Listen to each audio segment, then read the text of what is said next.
Audiobook Academy. Book Summary. Dubliners. By James Joyce. Dubliners by James Joyce proves the traditional notion that the Irish are a sad lot. A collection of 15 short stories, it was written in 1914 and published that year. The city of Dublin, Ireland, serves as the only common denominator in all of the stories. The first several stories include a child as the narrator, and gradually the narrator gets older and older. Irish middle-class citizens with varied levels of patriotism populate the cast. A story in and of itself, getting the book published. James Joyce sent the manuscript to a total of 15 different publishers, a total of 18 times. In exchange for her removal of the narrative to Gollancz, one agreed to publish it. However, he refused. Another person only printed a portion of it before refusing to give it back until he was paid. He paid them, but they torched it nonetheless. There is a copy of The Waste Land that James Joyce managed to get away from them. His book was finally released in 1914. The dialogue in A Dubliner is straightforward and easy to follow. Despite the fact that the story takes place in Ireland, the characters may fit in any neighborhood in the United States with a median household income. The characters in Joyce's works are brought to life through their emotions, rather than by physical descriptions. A few sentences will get you where you want to go in each story. There is an epiphany in every story, whether it be a pivotal turning point in a person's life or a light bulb moment that shifts their perspective. They were written by James Joyce in order to make the locations appear more lifelike. For example, the reader can use their surroundings to better comprehend their characters through this method. The Sisters. The story opens with a young boy watching for the priest's demise in his arms and waiting for the end to come. He walks by the father's house every day and checks the window for a glowing flame. He's aware that 2 candles will be lit at the corpse's head to indicate his presence. The youngster is aware of his father's impending demise due to his father's history of strokes. During one of the man's dinners, the youngster overhears his uncle and his friend, Old Cotter, discussing something. They find out that Father Flynn has died when they see him, and he tells him so. The boy's reaction is observed by his family, yet he remains stoic. The 2 men pick up where they left off as his aunt prepares the lunch. Despite his uncle's claims, Old Cotter feels the priest was unusual and that young boys should spend more time with other children their own age rather than training to become a priest. After being asked about his comment on the priest, Old Cotter refuses to explain what he meant. The next day, the kid and his aunt visit Father Flynn's residence to pay their respects. The priest taught the youngster Latin, and the boy still recalls it. Father Flynn's sister, Nanny, joins him and his aunt at the coffin for a final prayer. Sherry and crackers await them later with Eliza, his other sister. The women are debating the father. His unusual antics, such as dropping the chalice and laughing in the confessional alone while he was unwell, let them know he was sick. The story finishes with the 2 women talking and the boy, who is clearly listening, sitting in the background. An encounter. The story opens with a bunch of boys pretending to be cowboys and Indians. The magazines that students circulate in class serve as the basis for the games. Joe Dillon, one of the boys, performs a victory dance after each triumph. This occurs frequently as a result of his numerous victories. For the boys, the magazines are legal. He once caught Leo Dillon with one of them and chastised him for not reading his Roman books in their place, as he should have done instead. Unnamed boy and his friends arrange a trip to the docks for a genuine adventure in this story's narrator. Mahoney is the only one who turns up the following day for their excursion. Lads who name them Protestants harass the 2 boys as they begin their journey. In the end, they find themselves at the docks, where they have a look around. After taking a ferry over the river, the boys set off to explore the other side of the riverbank. They have their lunch on the bank, then relax on the sand. After a few minutes, an elderly man appears and walks by. However, he then turns around and addresses the boys. He starts thinking back to when he was a kid. It is revealed that Lord Lytton, a science fiction and romance author, was one of his favorite authors. Because of his habit of repeating that he preferred to look at young girls with soft white hands and soft hair, the lads consider him stupid. Eventually, the man walked away, and while he was gone, the boys agreed to use code names, Smith and Murphy, rather than their true ones. As soon as the elderly man returns, his peculiar behavior and speech continue. Mahoney is soon on the prowl for a stray cat. During his absence, the old guy says that Mahoney is the type of child who receives a lot of whippings, and he'd be happy to do so. That's when Smith leaps up and walks to the top of the hill, where he yells out for Murphy and the 2 boys make their way out of the woods. Araby. This is a love story about a young man and a young woman. A young boy is reminiscing about the activities he and a neighbor named Mangan used to play. His uncle and Mangan's sister would watch them as they ran through the deserted neighborhoods, darting from one shadow to the next. Even though the youngster attempts to ignore Mangan's sister as time goes on, he eventually tries to catch a glance. The moment he sees her leave, he follows her and then passes her on the street. He's continually thinking about her, even if they don't speak. For him, the intensity of his sentiments means he will never muster the bravery to speak to her about them. She asks him if he plans to go to the Arabi Bazaar one morning. She'd like to go, but she has a class outing to attend first. The moment his tongue untangles, he begins to inform her that he plans to and asks if he can get her a gift for her birthday. Having something to look forward to, he is unable to focus on his studies any longer. As a result, to ensure that he has enough money for the bazaar, he reminds his uncle to return home in time. The youngster excitedly awaits the return of his uncle, but by the time he does, it is too late. The boy arrives at the bazaar just as it is about to close at 10 o'clock at night. As the proprietor was chatting with two young men, he decided to stop by one of the stalls, but he left empty-handed. When the lights went out, he stayed outside in a state of grief and anger. Eveline works a variety of jobs in order to help support her family, which includes her father, who is often harsh. He wants to marry her and go to Argentina, and it brings back memories of their family's happiness when they were all together. Days gone by when her mother and brother were still living at home. She recalls a vow she made to look after the house for her mother. Initially, her father's relationship with Frank was amicable, however, as their romance progressed and the two men began to argue, so she and Frank had to keep their relationship private. He wasn't always nasty, but the life she and her mother experienced isn't what she wants. That's where she's going to meet up with Frank. The ship ships off without her when she arrives, but she is unable to depart with him. The look in her eyes spoke nothing to him about her feelings for him. After the race. This is the tale of a post-race celebration.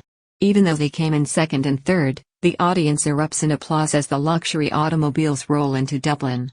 Jimmy Doyle and a few of his pals are in one of the vehicles. One of them is Charles Seguin, who has invested in Jimmy's new auto company. Valona is the name of a Hungarian pianist. Seguin brings Jimmy and Valona back to his house so they may shower and change before going to the party. After Seguin returns and picks up the two men, they meet their other pals at the hotel where Seguin is staying. Ralph, an Englishman, introduces himself to them. The Irish-English conflict is brought up by Jimmy, but Seguin interrupts with a toast and opens a window to let the heat out. A few hours after supper, the party is out and about, singing and dancing, when they run across an old acquaintance from the States. Everyone is welcome to come on board his yacht. There, people drink and play music. Once the cards are dealt, Jimmy loses a lot of money but is unconcerned. For now, he was glad of the dark lethargy that would cover up his mistake, knowing that the next day he would be sorry. A few hours after supper, the party is out and about, singing and dancing, when they run across an old acquaintance from the States. The captain extends an open invitation to the entire group to board his yacht. There is music and drinking going on there. Once the cards are dealt, Jimmy loses a lot of money but doesn't seem to mind. Though he knows he will feel regret the next day, the dark stupor that would cover up his mistake made him happy for the time being. The Hungarian opens the cabin door and yells, "Daybreak, gentlemen."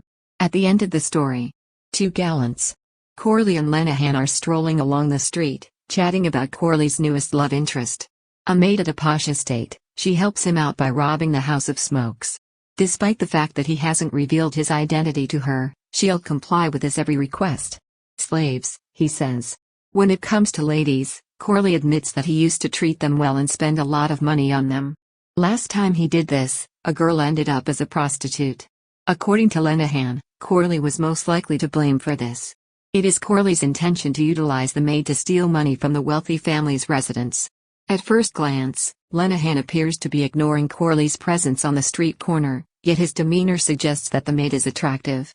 In a tavern, Lenihan muses about the better life he may have had if he had a place of his own while Corley pursues the maid.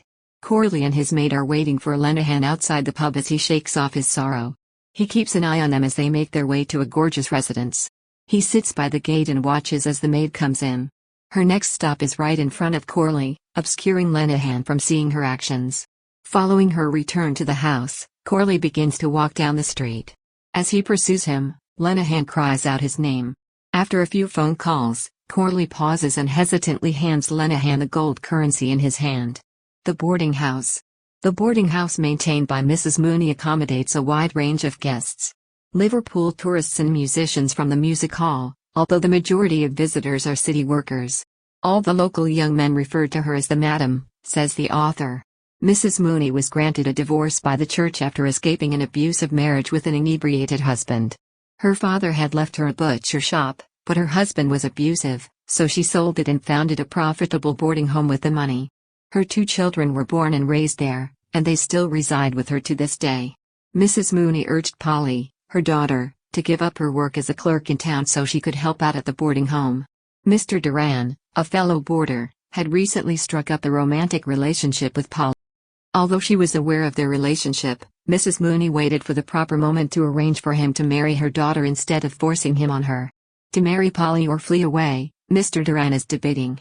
He doesn't want to get married, but he also doesn't want to run for office because he fears it will damage his good name. Mr. Duran is enraged at Mrs. Mooney for failing to halt the affair, and he dislikes Polly's appearance and rude behavior. He remembers that Polly's generosity was the reason he started their affair when she comes into his room threatening to kill herself if he doesn't marry her. After that, he goes to look for her mother. Polly smugly crawls into his bed while he waits. Mr. Duran wants to speak with her soon, her mother tells her in a phone call. A little cloud. When Ignatius Gallagher and little Chandler meet for a drink at the bar after work, Chandler is delighted to see his long-lost pal. In spite of the fact that he spends most of his time in front of a computer, little Chandler occasionally wishes he could be like his friend, a journalist, and travel the world. Finally, it's time for little Chandler to meet up with his pal. Little Chandler is put off by his friend's harsh demeanor and coarse comments as they reminisce over a few beers. The subject of marriage is broached, and little Chandler informs Gallagher that he will have a new outlook on life after he is married. The only way that Gallagher will get married is to an affluent woman, though. Up until that time, he'll continue to compete in tournaments all over the world. Because he feels responsible to introduce Gallagher to his family, Chandler decides to host him at his home. Little Chandler is relieved when Gallagher declines his invitation to meet his wife, but he still feels obligated to do so. Little Chandler will be home later. As his wife heads out to fetch some coffee, he places the baby in his arms and tells him not to disturb him. His wife's portrait catches Chandler's eyes. The child sleeps and he feels bad for the ideas of another life he harbored. The infant is awake and sobbing by the time his wife returns. Chandler is scolded by her and returned to her. Little Chandler sobbed tears of remorse as the baby's cries subsided. Counterparts. Farrington does not have a good disposition. He has a job in an office, but he only does half of it. He spends most of his time worrying about his next alcoholic beverage. He sneaks out of the office to go to the pub for a beer during the workday, then returns to accomplish the work he was assigned. In the evenings, after work, he pawns his watch for money to drink with friends. Farrington supplies the bulk of the drinks as they make their way from bar to bar. His wife is nowhere to be found when he finally makes it home, so he calls for her. In order to get some food on the table, he commands his small son after learning that his wife is at church. However, now that the fire has been extinguished, he begins beating his son. He offers to say a Hail Mary for him at the end of the story as a way of pleading with his father to stop hitting him with his walking stick. Clay. During the month of October, an elderly woman named Maria volunteers at a Protestant women's shelter. A traditional Irish bread known as brambrack will be served at the event. She then heads to Joe Donnelly's house to spend the holiday with him and his family. This is the first time they've had a disagreement since she used to nurse them both. For his children and his wife, Maria buys a plum cake as she makes her journey. Plum cake is missing from the house after she has an encounter with a stranger on the train. Self-critically, she joins in on the games the kids are playing as they celebrate Halloween with the local kids. She's blindfolded and must manipulate a lump of clay as part of one of the games. An early death is predicted by it. In order to have Maria play again, the mother tells the children to remove the clay. This time, she decides on a prayer book as a representation of a Christian's spiritual journey. A song follows that makes Joe cry. A painful case. Mr. Duffy is a neat bachelor. When he has time, he likes to take a trip to the opera once in a while. He comes upon a mother and her young daughter one night. To get a better look at her, the man begins to organize his opera nights around seeing her. As time goes by, he begins to talk to her. Because she is married to a merchant ship captain, Mrs. Sinico finds herself alone a lot. She invites him to her house to talk about politics, books, music, and other interests. She comes to regard him as more than just a friend as their bond deepens. She touches his hand to her cheek one night. This causes Mr. Duffy to break up with her. Finally, after months of trying to avoid her, he finds her at an unexpected place and ends their relationship forever. He spots her name in the newspaper 2 years later. Because of her alcoholism, Mrs. Sinico's marriage had fallen apart. Following what appeared to be a heart attack, she collapsed into the tracks and was struck by a train, killing herself instantly. In the first, Mr. Duffy resents her apparent suicide, but after a few drinks, he begins to mourn the loss of the only woman he ever loved. Ivy Day in the committee room. The uncrowned King of Ireland, Charles Stuart Parnell, was commemorated on Ivy Day with a public holiday. Traditionally, it's celebrated on the Sunday closest to the 6th of October. Richard Tierney, the owner of a tavern, is standing for the office of Lord Mayor in London, and the tale revolves around a group of people who have been campaigning for him. The committee room is a resting place for the group, who are currently discussing politics. It's possible some of them believe they're being spied on by the other side. After one of the men delivers a poem about Parnell's death, the story comes to a close. A mother. Mrs. Carney is a perfectionist who insists on everything being done perfectly. As a mother, she's not at all surprised when Mr. Holohan, the leader of the Ireland to Victory organization, asks if she'd consider letting her daughter play at a benefit concert to help raise funds. For school, Kathleen took piano and French lessons, as well as classes in Gaelic. Mr. Holohan and Mr. Fitzpatrick, who are both in charge of the group, had promised the daughter 4 concerts, but when the first 2 failed to impress, Mrs. Carney became dissatisfied. However, Mrs. Carney fears that the men will not compensate her daughter for the concert she cancelled in order to develop an audience. Her daughter will not sing at the 4th concert, which is attended by a significant number of people, until she receives money in advance. At the start of the show, they pay half and agree to pay the other half at a later date. However, Mrs. Carney leaves the concert enraged. Grace. It's a story about religion, and it's called Grace. We learn about Adam's transfiguration as well as Christ's atonement. Mr. Kernan was taken inside a tavern after he fell down a set of stairs. He soon regains consciousness and departs with his companion after a brief interlude in the coma. Upon their arrival, the friend's wife inquires about Mr. Kernan's recent woes. He persuades her that the church is the best place for him to seek help. A few days later, 3 of the church's men show up at the Kernan's house, and he tells them that he was a Protestant before converting to Catholicism because he wanted to marry his wife. It is suggested that they take him to see the priest. Mr. Kernan agrees, but he refuses to ignite the candles since he does not believe in the supernatural. The dead. Attending the yearly Epiphany dinner and dance hosted by Gabriel Conroy's 2 aunts and their niece is a tradition for the Conroy family. The typical cast of characters is present at the gathering. An furious political person and a drunken man who likes to flirt with young girls are among the others.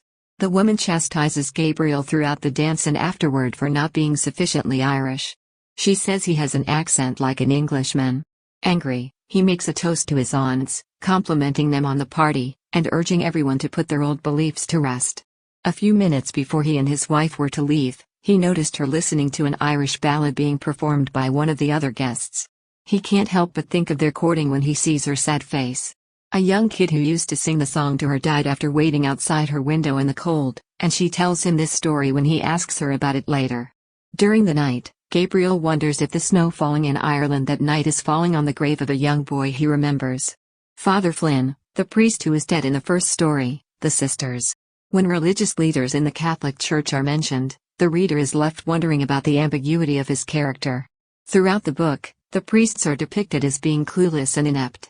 This novel's narrator, Smith, is a young kid, who goes under the pseudonym. He has a vivid imagination, yet he is bored with school because of this. He organizes a trip to the wharf for himself and his pals. However, only one of the invited guests shows up on the day of the trip. The boys see an elderly gentleman with what appears to be a warped personality at the wharf. The people flee from him when he asks inappropriate inquiries. The narrator for Araby. The narrator is a young man who has developed a crush on his neighbor's sister. In the end, he can't bring himself to purchase her a tiny gift at the bazaar because he's afraid she'll think he's creepy. Eveline, the main character in the story by the same name. Since her mother died, she has been forced to take care of her father's household, which she finds herself in an abusive relationship with. She also works a number of jobs in order to help her family financially. He proposes to her, but she thinks that staying with her family and taking care of them is more important. Jimmy Doyle. In After the Race, Jimmy Doyle is captivated by the lifestyle of moral decay his wealthy friends live. Corley. In The Two Gallants they call him Corley, the con man. He takes advantage of women by persuading his most recent fling to commit robbery at the behest of her employers, and then he pockets the proceeds. A self-confessed misogynist, he boasts about his shameless exploitation of women. Mrs. Mooney, the owner of the boarding house. She's a shrewd manipulator and a bully. Mrs. Duran has her heart set on Mr. Duran marrying her daughter, and she waits for him to do so until he has a sense of decency. Little Chandler, a small and unobtrusive man in A Little Cloud. The poet dreams of becoming a poet, but instead works in an office and returns home to a cold wife and crying infant. Farrington. In Counterpart, Farrington is an angry man who drinks too much and wants to fight. In the end, his rage spills over into his relationship with his son, who he hits. Maria, Clay's stoic and empathetic resident. At work, she helps the female co-workers, and then at the Halloween party, she spends time with the children. Mr. Duffy. In A Painful Case, Mr. Duffy is a meticulous man who forms a friendship with a lonely married woman. Her attempts to raise the stakes in their relationship are shot down by him, who afterwards regrets it. Matt O'Connor, the committee room's calm arbitrator in Ivy Day. Matt O'Connor brings up Parnell and compares their behavior to his when tempers begin to flare in the committee room of their political candidate. Mrs. Carney, the mother in A Mother. Kathleen Carney has been raised by her mother, Mrs. Carney, to be an ideal Irish miss. However, when it comes to engaging with the lower classes and real Irishmen, she runs into problems. Tom Kernan begins Grace by falling down the stairs. At first, he is unable to talk due to the pain in his tongue. As long as candles aren't lit at the service, his belief in magic is not a factor. Gabriel Conroy. In The Dead, educated teacher and writer Gabriel Conroy is known for his work. For Epiphany, he and his wife go to his aunt's yearly dinner and dancing. As a result of his studies, he finds it difficult to interact with other people. He turns to see his wife, who is looking downcast after a series of encounters with foul-mouthed partygoers. There was no intense love in their marriage until Gabriel learned that his wife was thinking about the young man she had loved but who had died. When James Augustine Aloysius Joyce was born in 1882, his full name was James Augustine Joyce. Novelist and poet James Joyce was born in Ireland. He became one of the most important writers of the 20th century as a result of his unique psychological insights and creative use of literary form and style. And destitute civil servant's son, he was born in Dublin and raised there. Despite being middle class, his father's alcoholism swiftly brought his family's status to a low point, and things went from bad to worse. His upbringing was Roman Catholic, but when in college he decided to abandon the faith. When he departed Ireland in 1904, his companion was Nora Barnacle, a chambermaid. 2 children were born as a result of their marriage. They had residences in Italy's Trieste, France's Paris, and Switzerland's Zurich. They were able to get by on his wages as a language teacher and on the kindness of strangers. Iritis hit James Joyce in 1907. This was the beginning of a series of vision-threatening eye problems for him. Within a few months of the outbreak of World War II, Joyce evacuated his family from Paris to Zurich, where they had lived for the previous 2 decades. Until his death in 1941, he resided there. Almost all of his stories take place in an imaginary country populated by caricatures of his family and friends from the Irish community. To get to the center of any city, you have to get to the heart of Dublin, he said, and he always wrote about Dublin. Early in Joyce's career, he published mainly essays and poems. 36 love poems were included in his first book, Chamber Music, which was published in 1907. The poetry favored Elizabethan style. The 15 short stories in James Joyce's book, Dubliners, all revolve around the middle class. In this book, there are 3 main sections: early adolescence, adolescence, and old age. The portrait of the artist as a young man, his first substantial work of fiction, is largely autobiographical. Stephen Dedalus, the character he plays in the film, is brought back to life as a toddler in the film. Ulysses, published in 1922, made him famous around the world. It chronicles the story of a 24-hour period in the life of a Jewish Irishman based on Homer's Odyssey. The same day in Stephen Dedalus' life is also depicted in the story. It all comes to a conclusion when the 2 protagonists come face to face. James Joyce's final novel was Finnegan's Wake. It was also one of the most difficult. It's an attempt to put a fictional face on a cyclical view of history's development.